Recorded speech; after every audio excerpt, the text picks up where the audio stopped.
Now that you have a general sense for the first affirmative constructive, it's time to focus on negative strategy. So this video is going to be focusing on the opening cross-X of the affirmative team, where the negative stands up and cross-X's the 1AC, as well as the first negative speech, the first negative constructive. So especially at this point of the debate, it's really important to think of the opening cross-X and the opening negative speech as being intimately connected. Great negative teams utilize that first affirmative constructive cross-X and integrate it into the strategy of the 1NC to create a very cohesive story that explains why the affirmative plan is a bad idea. So let's start off with the 1AC cross-X, because no discussion of the 1NC is complete without a discussion of this cross-examination. So this is one of the best places to set up an effective negative strategy. Functionally, as many of you saw in the debate that you watched, the demo round, a devastating 1AC cross-examination can actually undermine the entire affirmative team for the rest of the debate.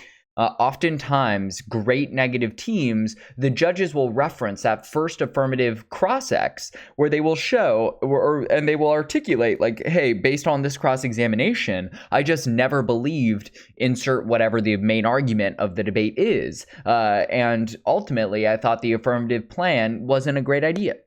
And so it offers the negative team their first chance to start building a response to the affirmative case.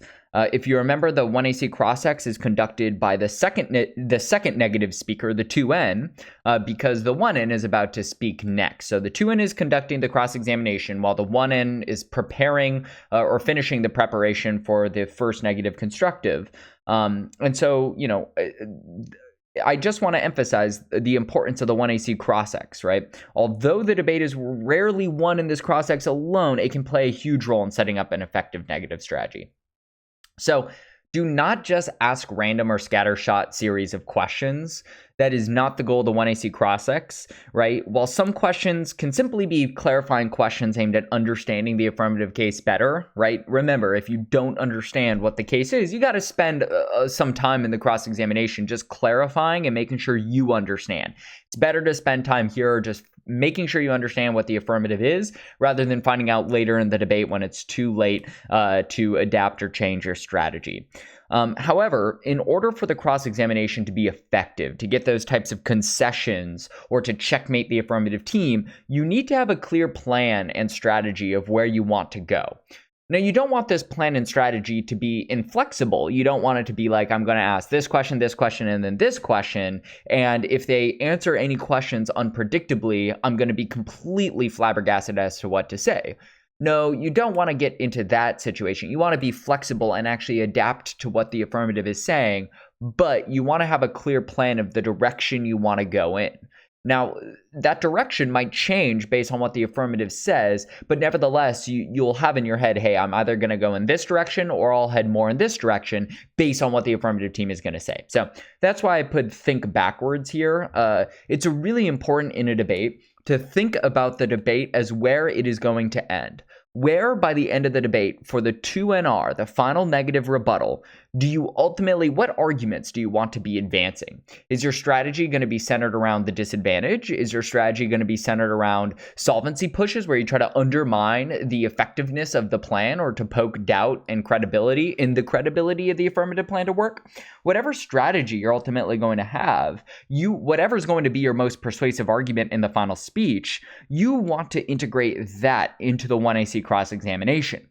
Not by simply asking it as a question, right? Remember, that's terrible. Hey, you've said that this would fix the problem, but don't you think it would create massive disadvantages? That's bad, right? And I'm going to give you some strategies for how to ask better sets of questions here. But the important point is that you want to know what direction you ultimately want to head in. So here are the two different types, the main types of negative strategies that negatives can reliably use to attack the case throughout the debate. The first one is the inherency disadvantage strategy. And I've talked about this at length, but basically the goal here is to poke holes in the affirmative's inherency story to set up the disadvantage. And we're going to talk about this in just a moment in more depth about how you would deploy this in cross-examination. But the basic end goal here is to raise the question in the judge's mind of like, wait a second, if there's such a big problem and there's such a good plan to fix it, why hasn't anything been done? And where you would want the judge to get by the end of this cross-examination is the idea that there must be a reason why the plan hasn't been passed. All right. Now, they're not going to know about your disadvantage yet until the 1NC, but hopefully you can see that if you ask the questions in the right way, by the end of the 1AC cross-examination, you can raise significant doubt about why the plan hasn't been passed yet, and you will raise the subliminal interpretation that there must be a reason why. Second is a strategy that's focused around implementation of the affirmative plan, and we call this the solvency strategy, where in the cross-examination, you'll primarily focus on undermining the faith the judge has in the affirmative's plan to resolve the harms that they've outlined. So this will be focused on implementation questions, on procedural questions of how the affirmative plan works, and to really undermine faith in the policy itself, which is obviously a very compelling strategy. So these two strategies describe two distinct approaches to undermining the affirmative case.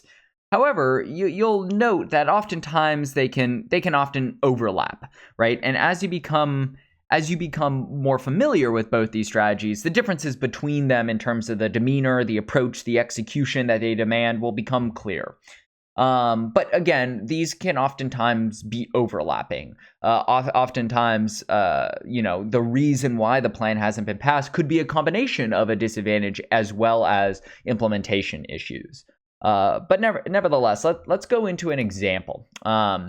One final point. Make sure to probe for logical weaknesses in the affirmative's case. I mean, this is ultimately what you're trying to do in the cross-examination. And these two strategies I've listed above, in my opinion, are the two biggest logical weaknesses that will oftentimes appear in an affirmative's case. All right. And so you want to consider which negative arguments best exploit the weaknesses that you begin to note in the affirmative's case. If it's centered around that inherency question that will raise the dilemma that there's a reason why the plan hasn't been passed and you have a good disadvantage, that will probably be the logical weakness to exploit. If the inherency seems fairly airtight, but you want to pivot and focus on the actual implementation, like we agree there's a big problem, the issue is that this plan is not the one to fix it, that can be the weakness to exploit. So let's consider an example. All right, an affirmative case that calls for a reduction in government surveillance of U.S. citizens. So this would be an affirmative case that's saying, hey, the NSA, like the affirmative team would argue that NSA surveillance violates our constitutional rights as U.S. citizens, and it's ultimately totally ineffective at protecting us from national security threats. Moreover, they would argue the vast amount of data collected overwhelms government agencies who cannot process the information effectively. And so the affirmative team ultimately claims that the only reason why the U.S. government continues this surveillance is because politicians want to appear tough on national security issues. Right? Especially in the wake of 9/11, no politician wants to make it seem as if they don't care about stopping terrorist threats. So take a minute thinking about this case to consider what some of the weaknesses might be in the affirmative story. Let me briefly summarize again, and then you can pause the video. Right? They say, let's reduce government surveillance. Government surveillance violates our rights. It's totally ineffective. The vast amount of data overwhelms government agencies who cannot process all that information. We have way too much data. And the only reason why we do this is because politicians want to appear tough against terrorism. So pause the video. Look for logical inconsistencies. Think about what approach you might want to go for in the cross-examination. So, okay, at this point, especially when you haven't done this exercise, it's okay if you don't have fully formed arguments, but you want to simply be thinking about questions that any reasonable person might have when thinking about the affirmative case if they were to question it a little bit deeper. So here's one idea that I might try to poke and prod in this cross-examination. If the data is overwhelming government agencies, right? If the NSA is collecting so much data that they literally cannot process it, it's overwhelming them, then why do they keep collecting it? There might be a good answer to that, right? The affirmative will say, well, because politicians want to. But notice the question pivots to why would the NSA keep collecting it, though, right? It's not like the politicians are demanding that they keep collecting data. Politicians are simply just not taking a stand against it. But why would the NSA want so much data that they can't even sift through? So that's one place to start. Also, another question to think about, if the surveillance has never been useful in protecting national security, then how come politicians continue to point to it to claim that they are tough on national security? Wouldn't that be a pretty glaring contradiction if the NSA was being forced to collect so much data that they ultimately are helpless to stop terrorist plots? Wouldn't they be raising the alarm bells and saying this is ultimately useless? Why does the NSA want to continue to do it? And why does the NSA continue to say that this is important for national security threats? So these questions, obviously the affirmative team isn't going to say, you know what, the NSA is actually really important to stop terrorism. You're not going to get that type of concession, but they might start to raise question marks in the judge's mind that perhaps the data isn't as overwhelming as the affirmative claims, and maybe the surveillance is not as useless as the affirmative team claims. And so this could indicate that there might be disadvantages to passing the plan. That, for instance, the government would no longer have access to data that might be pivotal in protecting U.S. citizens from national security threats.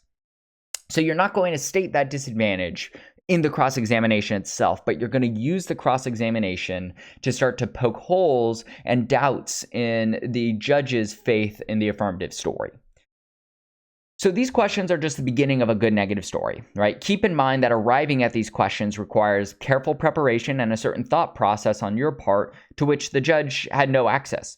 Therefore, if you simply stood up and asked them, right at the beginning, like, hey, don't you think that this data is really important to stop terrorists? It's going to end up falling flat. Right? And so for a 3-minute cross-ex period, the questioner may only have 1 or 2 really important questions. And a lot of the time of cross-examination is actually setting up those questions so the judge appreciates why it's so important. So let me talk about that arc or the sequence of the 1AC cross-examination. I would say there are typically 3 sections of the 1AC cross-ex. First is really about the setup, and this setup is clarifying the basic affirmative story by asking about the harms and pinning down exactly what the plan does. So first, the goal in this first phase is not to attack the affirmative's harm or not to try to attack the affirmative team's plan. The goal is actually just to get the affirmative to establish their basic story, all right, explain what the harms are, and that might seem counterintuitive, right? Why would the questioner give the affirmative time to explain their story? Well, the answer is strategic. Getting the affirmative to concretely explain their harms, first just helps to clarify things for the judge who might have been a little bit confused, but it also helps the questioner to set up that inherency solvency double bind question, right, which is going to be a very pivotal moment of the cross-examination. So the questioner wants to figure out which government agency is overwhelmed by the data, so the National Security Agency. So you might stand up, right? The opening question might be, so your argument is that right now the government is overwhelmed by collecting too much surveillance data, right? And they would say yes. And then you could say, which government agency is overwhelmed by getting so much data? And they would say the National Security Agency, also known as the NSA. Then you could say, all right, and how many terrorist attacks have been stopped using this data? And they would say 0. Okay, what constitutional rights is this surveillance violating? And they would say it's a clear violation of the 4th Amendment right to privacy. And is this how is this draining NSA resources? And they would say, oh, by spreading them too thin, by giving them too much data, blah, blah, blah, blah, blah. So you'll just ask these basic clarification questions that establish the severity of the harms. Then, with all this information, the questioner can then pivot to the inherency question, right? After they establish the harms and they establish, okay, and your plan would be to get rid of or to end government surveillance, and that way they would no longer be overwhelmed by all this data. And they'd say yes. Then you can pivot to the inherency question, right? If the NSA is really being overwhelmed by so much data that they are helpless to stopping terrorist plots, and the solution would be as simple as curbing the amount of surveillance that they're allowed to get, why hasn't the government already curbed government surveillance? So this is an important point. This is an important point of the cross-examination, right? And notice what I just articulated. You never want to ask this question like, hey, if your harms are so big and the plan could fix it, why hasn't it already been done? You always want to make it specific, like I did in the question that I posed just a moment ago. But this is an important moment where all of a sudden you have synthesized the information that you gained from the setup question, And now you're going to build to the logical tension that is at the heart of the affirmative story, okay? So, another way to ask this question in this debate is, so let me get this straight. The NSA collects so much data that it drains its resources, its analysts are completely overwhelmed, and this data has never been used to stop a terrorist attack. Then why does the NSA continue to insist that they collect this data?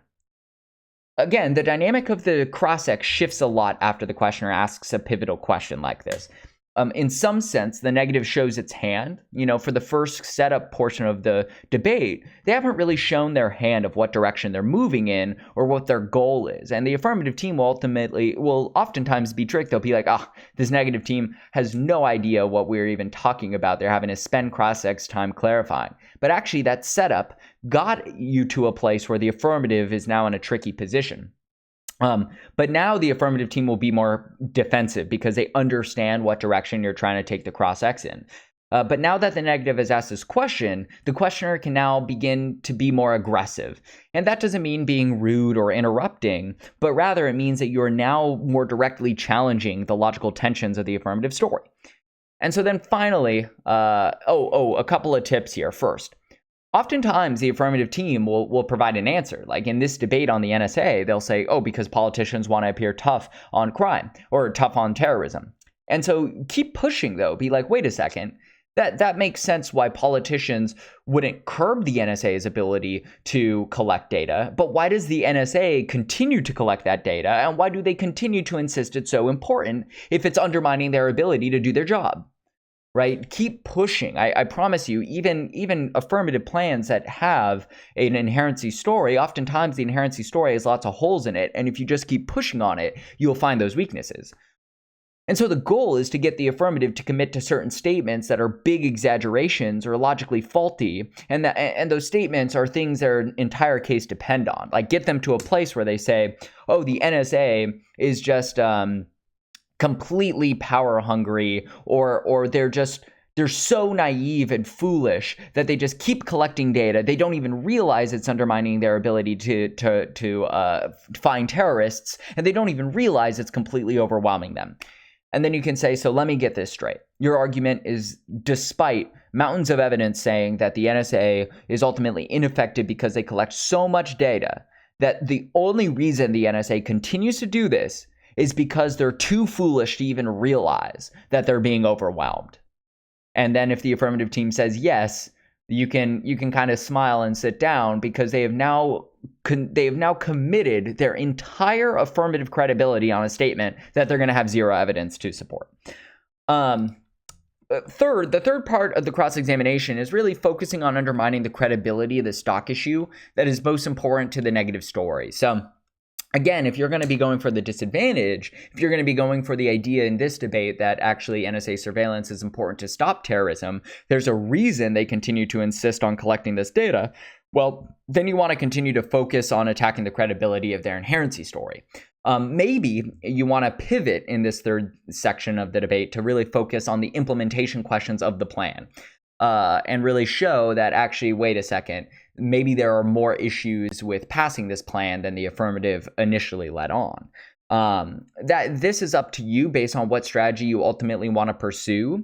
If the affirmative team's inherency story seems to make a lot of sense and you can't really find the holes, maybe it's better to pivot to solvency. But let me urge you, there will almost always be holes in the inherency story, even with really, really great debaters. Okay, so hopefully this provides a nice little roadmap of where you want to go. The basic goal is to ask setup questions that then build to a moment where the affirmative has committed to certain statements so that now they can't really get out. If you just open up with the inherency question in number 2 without doing any of the setup, you'll find they can pivot very easily. But if you do the setup effectively, then the judge will understand why that question is so important, and the affirmative will be in a much trickier spot. So in summary, a good 1AC cross-section relies on intentional planning. The negative must decide on a strategy beforehand and be willing to kind of be flexible within the cross-examination itself based on what happened. But hopefully this helps you to think about what issues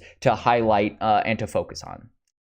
So now let's get into the 1NC. Again, this is the first negative speech. It comes right after that cross-examination. And so this is where you'll be establishing the main strategy, the main arguments, and the main evidence that you'll be using to prove the affirmative plan is a bad idea. The goal is to establish a cohesive story. And this is going to be a term I use in the remaining videos for the rest of this policy debate lecture series.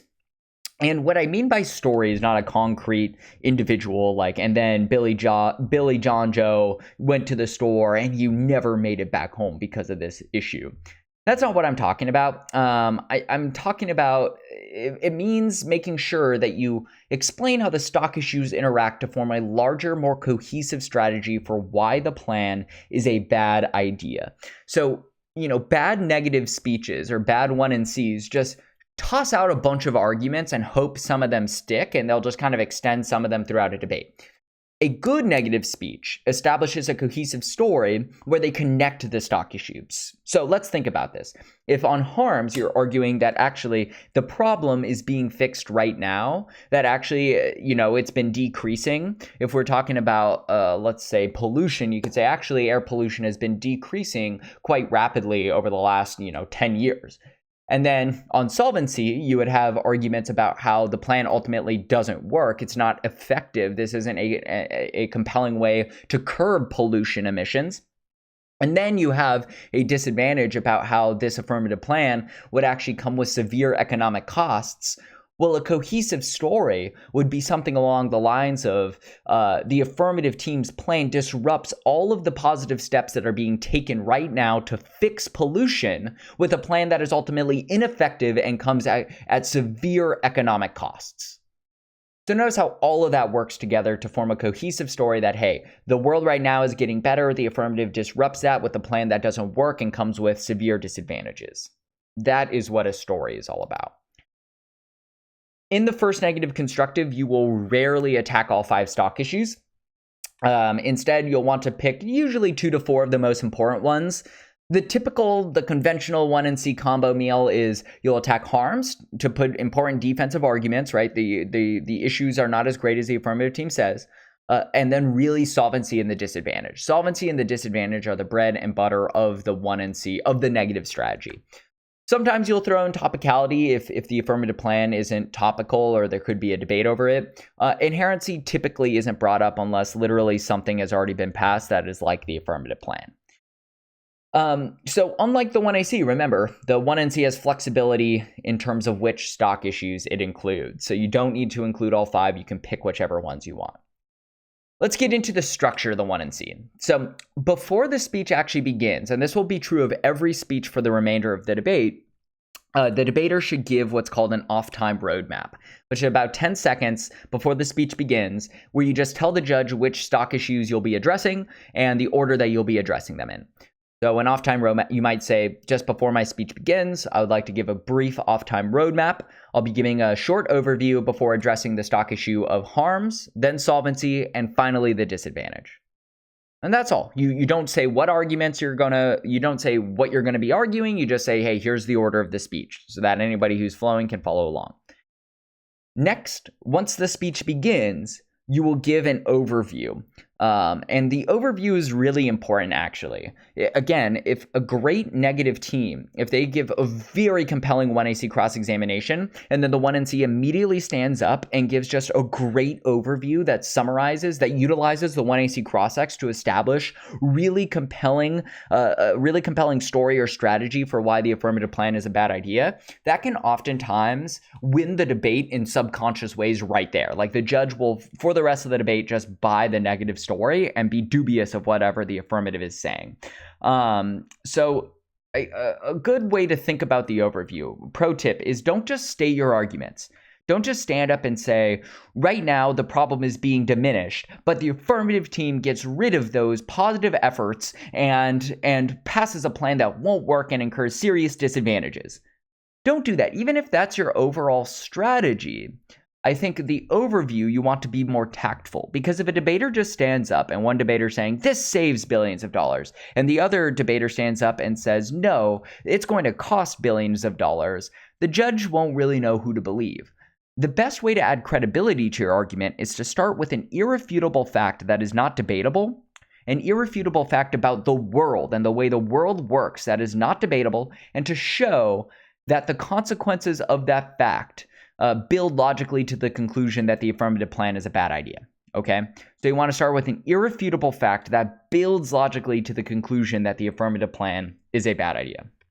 I know this is quite abstract, so let's take a look at an example. So for the NSA debate, if you're trying to go for a disadvantage about NSA needing to collect data to catch terrorists, if you just stand up and say the NSA needs to collect data to know which people are terrorists and to protect citizens, then the judge might be a little bit dubious. But look at how this starts off with some irrefutable facts. It says, from San Bernardino to Paris, terrorists often look just like everybody else. By the way, San Bernardino, Paris, those are two attacks, terrorist attacks. They're a little bit older now. So anyways, from San Bernardino to Paris, terrorists often look just like everyone else. The government has to examine communications in order to know who poses a threat. The NSA wouldn't pour all of its resources into collecting overwhelming amounts of data if it was all useless. It needs to collect that data in the first place to know which places, groups, and people to target. Unless we proactively go after that data, the government is left in the dark and we are left helpless to the next terrorist attack. So notice the way in which this really built off of the cross-examination that I had been discussing before. The idea of like, wait, why would the NSA want to collect all this data if it was all useless? So notice the third sentence of this overview really addresses that point. But I don't just open up with that. Instead, I give two sentences of an irrefutable fact of just like, listen, terrorists could be anywhere. They might look like anybody else.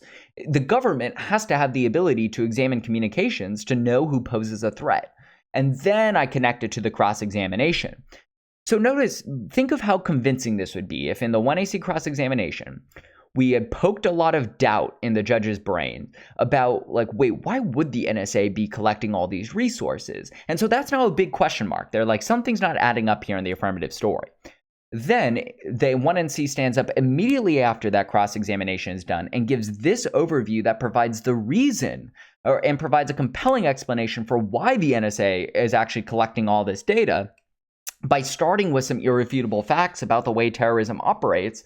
This now becomes very, very compelling, and it should be very straightforward to a judge why it would be a bad idea to pass the affirmative plan. So that's the overview. This requires a lot of practice. Practicing giving overviews. It's really important that you do not pre-write your overviews though, because it needs to be adapted to what happened in the 1AC cross-examination, and that will always be different depending on what the affirmative team says in a debate. So do not pre-write your overviews. You need to practice being able to give these on the fly and to do it in a way where you can just look at the judge and maintain eye contact. If you can do that, you can end the debate after the 1NC. So next, after you finish the overview, then you'll transition to the stock issue. And so you'll transition to the first stock issue you'll be addressing. And so you want to make sure to define what that stock issue is and what the affirmative's burden is under the stock issue.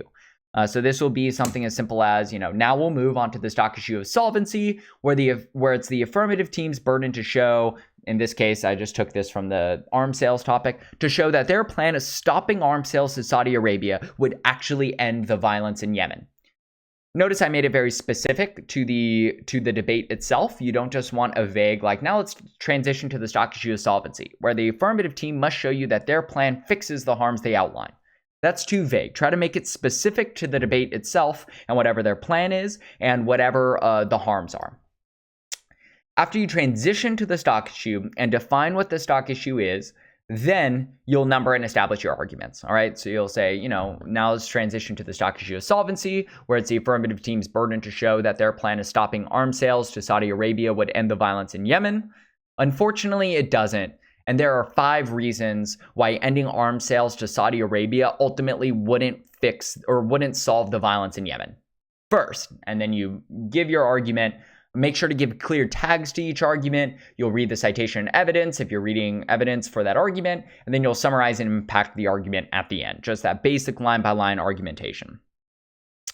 And then you'll repeat steps 3 and 4 for each stock issue that you address, right? So after you finish, harms, you'll be like, next, let's move to solvency. After solvency, you'll be like, next, let's move to the disadvantage, so on and so forth. And then finally, you give a very brief underview, final 10 seconds, where you just give a short 1 to 2 sentence summary at the end of the speech. And so you'd say something like, because steps are already being taken in the right direction right now, and the affirmative team just disrupts those with an ineffective plan that incurs serious disadvantages, my partner and I strongly urge a negative vote. So that's the overall structure of the 1NC. And this structure is going to be pretty much the structure that is used for every speech for the rest of the debate. So it's important to begin internalizing this. Let me give a couple more tips, though, for the 1NC. First, be sure not to contradict yourself on different stock issues. I see novices do this all of the time, all right? So you got to make sure they're consistent. Let's take a look. This was in a debate over educational inequality, the affirmative team was trying to fix educational inequality through a government legislation. And so the negative team stood up and made the argument on harms that current funding efforts are already fixing educational inequality. So the plan is unnecessary, right? The harms are actually not as bad. They're being fixed now. And then on solvency, they read an argument that said that funding increases cannot fix educational inequality, that those funding increases always fail and end up wasting valuable money. So notice, do you see the tension between these two arguments? One is saying that current funding is actually fixing the problem. The second says that funding never works. Notice that those two things are in contradiction, and you don't want to be doing that. It will actually undermine your own credibility as the negative team. Next, do not put in arguments just for the sake of filling up time. I see this sometimes. It's just like, we need an argument or two more. Let's just put in this piece of evidence and this piece of evidence. And you actually never intend about seriously going for them or anything like that. Make sure you only put in arguments if they help to advance a cohesive strategy and story for why the affirmative plan is a bad idea. Don't just put in arguments for the sake of having arguments. Next, define stock issues in the negative's favor.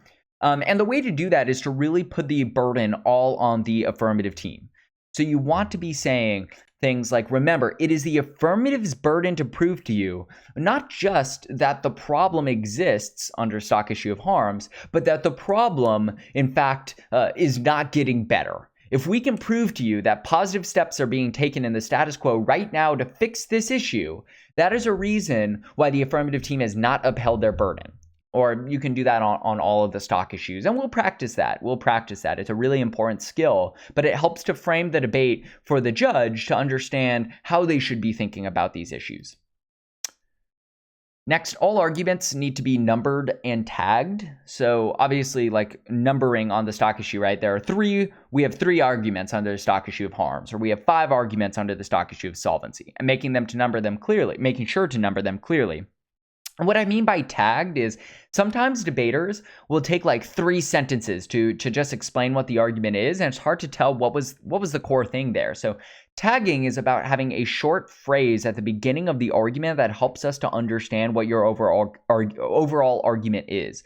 Maybe you'd say, first, reforming immigration policy is not feasible due to staff shortages. And so do you notice that that was a short sentence that helped to capture what the entire argument was? Then you can have another sentence afterwards that explains that a little bit more, but you need that argument. Or, in an alternative energy debate, first, solar energy doesn't work due to intermittency issues. And then you would explain what that is. But you want that kind of short tag so that everybody in the audience knows what you're talking about. Some more tips. Don't be afraid to make smart analytical arguments that establish logical flaws with the plan. So not every argument needs to have evidence, especially if you are poking holes in the affirmative's plan in the 1AC cross-examination. Even if you don't have evidence to support it, it's the affirmative's burden to be providing support for their plan. So you can make good logical arguments that don't have evidence. You can just say, third, under the stock issue of solvency, the affirmative plan or the affirmative team has no way to enforce reforming the police departments in the United States. They say that they're going to force police officers to do X, Y, or Z, but unless they actually present to you a concrete enforcement mechanism, you cannot believe that police departments would actually implement these changes. That'd be a good argument to make. Be sure to incorporate concessions from cross-examination. It pains me when there's a great 1AC cross-X and they just do a beautiful job in that cross-examination, and then the 1NC stands up and gives a speech as if that cross-examination never happened. The best 1NCs are listening carefully to what their partners do in that cross-examination and incorporating direct references to it. They say things like, remember in the last cross-examination when my partner asked the affirmative team how much their plan costs and they couldn't even give you a basic number. If you can incorporate moments like that, it's just so persuasive. Be sure to pause in between arguments and stock issues. So, let's say you're making 5 arguments under solvency. In between each of those numbers, be sure to pause for 2 to 3 seconds. It will feel awkward for you, but it actually really helps the judge to understand you're transitioning to something new. All right. It'll help the judge to understand that you are transitioning to something new if you do that pause in between arguments and transitioning from one stock issue to another.